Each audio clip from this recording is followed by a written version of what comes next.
Hello everyone, welcome back to Let's Study. In today's video, we shall read the first story of literature portion of class 9th, that is The Magic Violin, written by Dr. Anand Malik.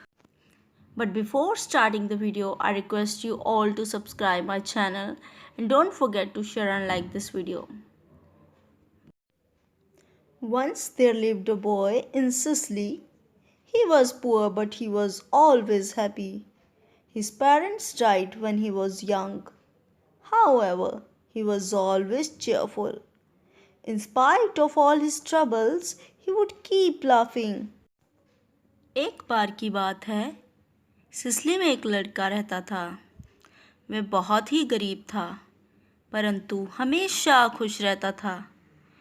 जब वो छोटा था, तो उसी समय उसके माता पिता का देहांत हो गया था, पर फिर भी वो किसी भी तरह से हमेशा खुश रहता था। बहुत सारी मुश्किलों के बावजूद वो हमेशा हंसता रहता था। Once he went about the country looking for work. एक बार वो काम की तलाश में शहर चला गया। He came to a farmhouse. वो वहाँ पर एक फार्म हाउस में चला गया।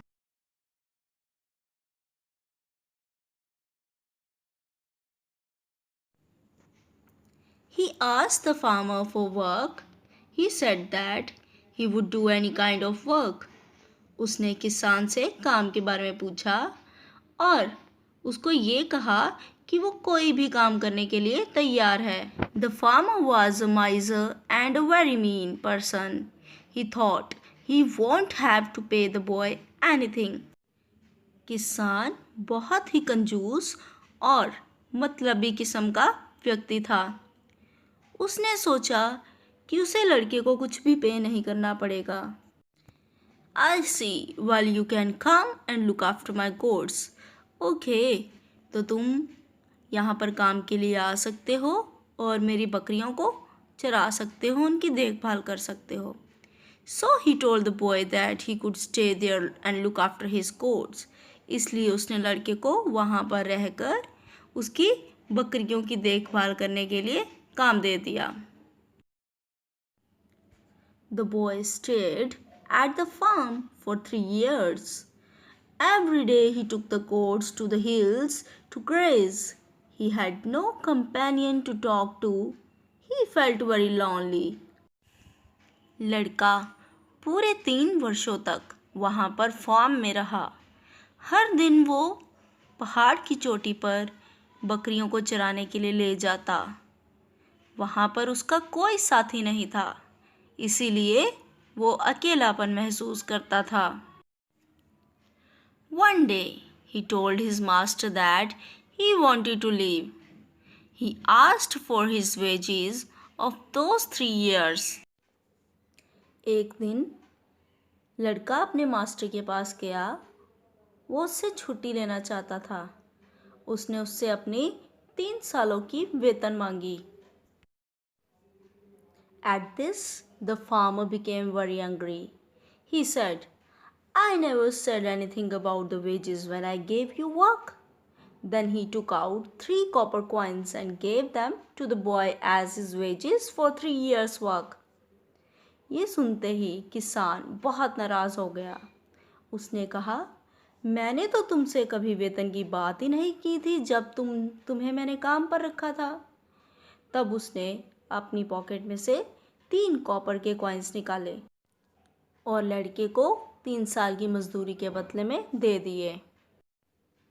The boy looked at them and laughed. He put the coins in his pocket and went away. That night he slept under a haystack. When he woke up in the morning, he saw an old beggar. The beggar said that he was very hungry. He said to the boy, Can you spare me a copper coin or 2? The boy gave the beggar all the 3 copper coins that he had. लड़के ने in copper के coins को देखा और उसे हंसी आ गई। उसने तीनों कॉपर के कॉइन्स अपनी पॉकेट में डाल लिए और वहाँ से चला गया। उस रात वो एक हे स्टेक के नीचे सो गया। जब वो जगा तो उसने क्या देखा कि उसके सामने एक भिखारी था। भिखारी ने उससे कहा कि वो बहुत भूखा था। क्या वह उसे 1 या 2 कॉपर के कॉइन दे सकता था? लड़के ने भिखारी को तीनों के तीनों कॉपर के कॉइन्स निकाल के दे दिए। The old beggar was very pleased. He told the boy that he was no beggar, he was an angel. He told the boy that he could grant him 2 wishes. बूढ़ा भिखारी उस पर बहुत खुश हुआ। उसने उस लड़के को बताया कि वो एक बैगर नहीं है, भिखारी नहीं है, बल्कि एक एंजल है। उसने उससे ये भी कहा कि वो उसकी 2 इच्छाएं पूरी कर सकता है। The boy thought for a while, then he asked for a violin of music of which could make all men dance. He asked for a gun that never missed its aim. The old man smiled and gave the boy what he had asked for. लड़के ने थोड़ी देर के लिए सोचा और फिर angel से एक ऐसा वायलिन मांगा जिसकी धुन पर हर कोई नाच उठे। उसने एक गन भी मांगी जिसका निशाना कभी ना चुके। ओल्ड मैन ने यानी कि एंजल ने स्माइल की और उसकी इच्छा पूर्ण कर दी। The boy went back to the farm where he had worked for 3 years. When he reached near the gate, he saw a bird flying up from the field. The boy fired with his gun and the bird fell down. At once, the farmer came out and said that the bird was his and he ran to pick it up. लड़का उसी farm में वापस चला गया जहाँ पर उसने 3 साल तक काम किया था। जब वो वहाँ गेट के पास पहुँचा तो उसने देखा एक बर्ड उड़ के जा रहा था खेत की ओर। उसने अपनी गन से शूट किया और वो बर्ड जो था वो नीचे गिर गया। एकदम किसान बाहर आया और उसने कहा कि ये पक्षी उसका था और वो उस पक्षी को उठाने के लिए भागा। But before he could reach the bird, the boy began to play his violin. It was a magic violin and the farmer had to dance to its music. पर इससे पहले कि वो पक्षी तक पहुंच पाता, लड़के ने वायलिन बजाना शुरू कर दिया। वायलिन की धुन सुनते ही फार्मर नाचने लग पड़ा। He had to keep dancing because the boy would not stop playing. At last, he requested the boy to stop playing the violin and promised to give the boy 1,000 silver coins. उसे नाचना पड़ रहा था because लड़का violin बजाना बंद नहीं कर रहा था। अंत में उसने उसे रिक्वेस्ट की कि वायलिन बजाना बंद कर दे और उसने प्रॉमिस भी किया कि वो उसे 1,000 सिल्वर के सिक्के देगा। The boy asked the farmer to fetch the coins first. The farmer went dancing into the house. He came out with 1,000 silver coins. He had hidden them under a board in the floor. The boy took the coins and went away. लड़के ने किसान से coins लाने के लिए कहा। Farmer अंदर नाचता नाचता घर के अंदर गया और 1,000 सिल्वर कॉइन्स निकाल कर लेके आया। ये कॉइन्स उसने फर्श में एक बोर्ड के नीचे छिपाए हुए थे। The boy took the coins and went away. लड़के ने कॉइन्स लिए और वहाँ से चला गया। Then the farmer went running into the village. He told the police that the boy was a thief. The boy was soon arrested. The silver coins were taken away from him. फिर किसान गांव में भागता हुआ गया और उसने police को जाके बताया कि ये लड़का चोर है। लड़के को जल्द ही गिरफ्तार कर लिया गया और उससे सिल्वर कॉइन्स ले लिए गए। According to the laws of Sicily, the punishment for stealing was death. So the magistrate said that the boy should be hanged. Sicily के कानून के मुताबिक चोरी की सज़ा मौत थी। इसलिए मैजिस्ट्रेट ने लड़के को फांसी की सज़ा सुना दी। The boy requested the magistrate to let him play the violin before he was hanged. The kind-hearted magistrate allowed him to do so. लड़के ने मैजिस्ट्रेट से रिक्वेस्ट की कि उसे फांसी पर लटकाने से पहले वायलिन बजाने दिया जाए और दयालु मैजिस्ट्रेट ने उसे इसकी आज्ञा दे दी. The farmer shouted in protest, but the magistrate didn't care. The boy began to play the violin. Farmer ने चिल्लाते हुए उसे रोकने की कोशिश की, परंतु मैजिस्ट्रेट ने इस बात की परवाह नहीं की. The boy began to play violin. लड़के ने वायलिन बजाना शुरू कर दिया.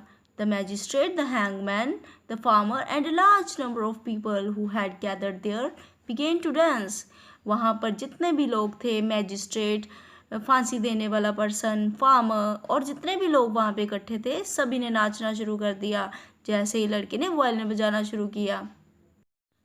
They danced and danced while the boy played. They all became very tired, but they could not stop dancing. वो नाचते गए जब तक लड़का बजाता गया और बहुत थक चुके थे, लेकिन वो डांस रोक नहीं पाए. At last, the farmer declared that he would give the boy his 1,000 silver coins. The magistrate said that he would give the boy his freedom. At this, the boy said, "Very well, tell the hangman to fetch my gun and silver pieces, then I will stop." अंत में थके हारे किसान ने घोषणा कर ही दी कि वो उसे 1,000 सिल्वर कॉइन्स दे देगा.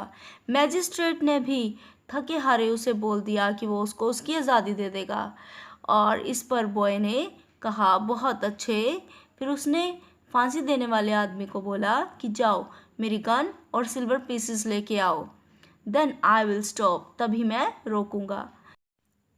The boy said that he no longer trusted them. He asked them to tie the gun to his belt and to put the money in his pockets. लड़के ने कहा कि अब उन पर उसे ज़रा सा भी विश्वास नहीं है, इसलिए उसने हैंगमैन से कहा कि वो गन को उसकी बेल्ट के साथ टाई कर दे, बांध दे और पैसों को उसकी पॉकेट में डाल दे. They had to do as the boy wished. उनको वैसा ही करना पड़ा जैसे लड़का चाहता था. He still played on the violin because he would not trust them. वो अभी भी वायलिन बजाता गया क्योंकि उसे उन पर रत्ती भर भी विश्वास नहीं था. They all kept dancing until the sound of the violin died in the distance. Then they fell on the ground because they were all tired. वो सभी तब तक नाचते गए जब तक कि वायलिन की आवाज़ आनी बंद नहीं हुई. वायलिन की आवाज़ बंद होते ही वो सभी के सभी ग्राउंड पर नीचे गिर गए क्योंकि वो थक कर चूर हो चुके थे. इस कहानी से हमें ये शिक्षा मिलती है कि हमारी मेहनत का फल भगवान हमें देते ही हैं. इस तरह से लड़का अपनी 3 सालों की कमाई अपने साथ लेकर गया. वीडियो को लास्ट तक देखने के लिए धन्यवाद. Thanks for watching. And last में फिर से आपसे रिक्वेस्ट है कि don't forget to subscribe the channel and also share and like this video. Thank you very much.